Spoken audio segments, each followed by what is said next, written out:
So we've just finished up the month of November, and I thought it would be prudent to roll out a recap of the month and how we shook out for dividends. Not too bad, just over $420 in payments.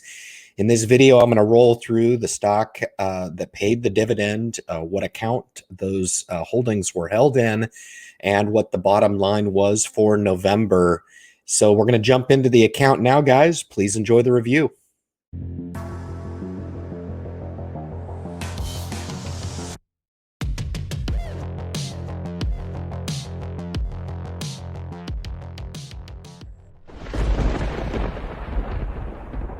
So I roll these videos out on occasion. I am now kind of on a frequency of rolling these out once a month or so, just to give a dividend recap on the payments in the account. I roll out the portfolio reviews, and I also update the portfolio on the Friday night live stream as well.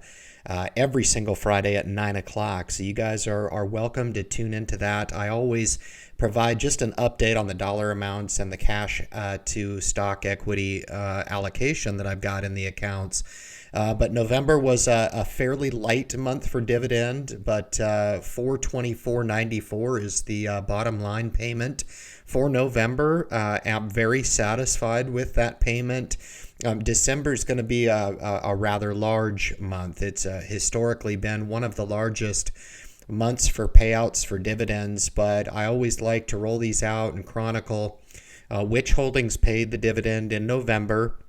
And that way for you guys understand twofold, the power of dividends. And just for note, I do take these dividends and roll them back into the underlying security that paid the dividend through a dividend reinvestment program, commonly referred to as a DRIP. You'll hear that fairly common terminology in the investing world.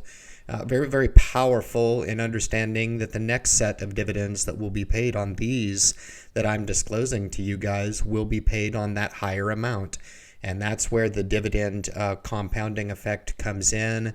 Very, very powerful. Just one aspect of investing that is worth taking note of, and especially for a self-directed investor, we'll take every win we can get. And I will disclose to you guys that a lot of these holdings are held within the Roth IRA. Just a couple are held within the taxable brokerage account. So the taxables roll the dividends back into the underlying security, but the dividends eventually that are being paid in the Roth IRAs will be eligible to redeem as cash when I'm 59 and a half. So I'd like to look to those portfolios to add a little bit of supplement to the income later on in life. And I think people can resonate with that idea.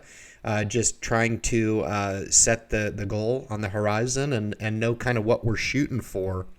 But just a review on here, we've got Citigroup that paid. I increased this position since this dividend was paid. As a matter of fact, I close to doubled this position.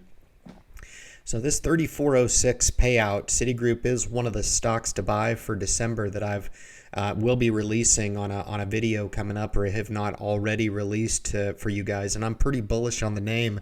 It's really my number one financial right now. JP Morgan looks really good, but it's run significantly. And I own both of these. I own fairly large positions in both of these major banks, top 5 banks, I might add. But 3406 on the payout for Citigroup. Next on the list, one of my stocks that you can buy and just own forever. One of those companies with a moat that is so wide and such a brand loyalty here, it's hard to imagine our life without Procter & Gamble. Ticker symbol PG, dividend payout just over $20 at 20.02 there. The next is AbbVie. I need to find a way back into this stock. This was one of my rare mistakes in selling a stock and having it continue to run up. I thought that it was going to remain range bound, and I usually get that right. I did not get that right with AbbVie. I should have held the stock. I exited at 96, and here it's up over 100. And I shouldn't have sold it, but I owned the stock past ex-dividend and was paid this 59. This will go to cash, obviously, because I don't have the holding anymore. So that 59 will go to cash.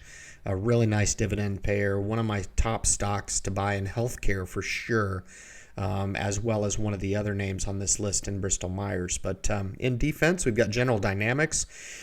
This is one of those corners of the portfolio that are allocated to the defense sector with Lockheed Martin and Raytheon Technologies. Those are the three that I own, having just recently sold Boeing at a nice profit. And we'll continue to monitor Boeing and the total overall market and just see how they come out of what's been just a terrible couple years for Boeing since the accidents and since the grounding of their flagship aircraft there. But this is how I'm seeking my exposure now in General Dynamics, 2770 on the payout there for GD. And then as always on the list is Realty Income Core. This is the monthly dividend payer. I own 150 shares of this, close to a $10,000 bill. 3082, but this pays every month. This is the only one on this list that pays a monthly dividend, whereas the rest of these are quarterly. So we'll continue to own this. I own it in the Roth IRA. It's a great holding to have in the Roth, as those are non-qualified dividends. So I opt to have those REITs held in the Roth for that very reason. Apple, I missed the ex-dividend on that. Unfortunately, I've since entered back into the position. No big deal. Apple really doesn't pay that huge of a dividend, but it's getting more attractive, just shy of 2%. But we missed the Apple dividend, so we'll move right on to CVS.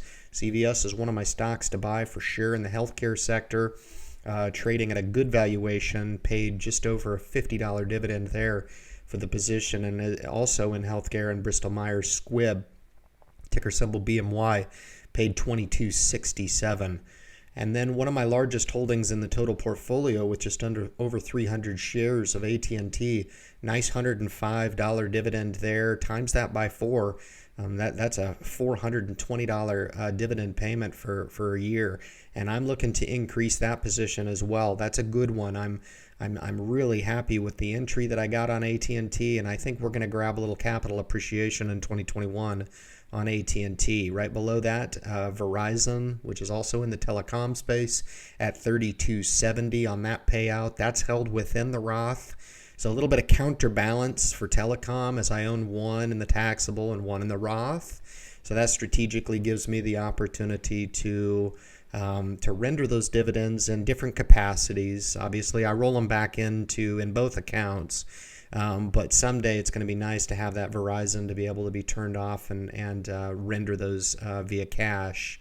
And then finally here, JP Morgan Chase, the biggest bank in the world, my biggest financial position, I might add, 41.75 on that payout there, as financials have really caught steam. JP Morgan is up, capital appreciation's firing nicely, but they don't stop paying the dividends when the stock starts going up. That's just kind of a double payment and a double paycheck, and in the investing world, we'll absolutely take it. So hope you guys appreciated closing out November, just summarizing the dividend payments for the month here at $424.94, and we'll kick you back to YouTube and we'll conclude the video. So we've come back out of the dividend payout review on this video. I know there's a lot of people out there thinking about the prospects of investing.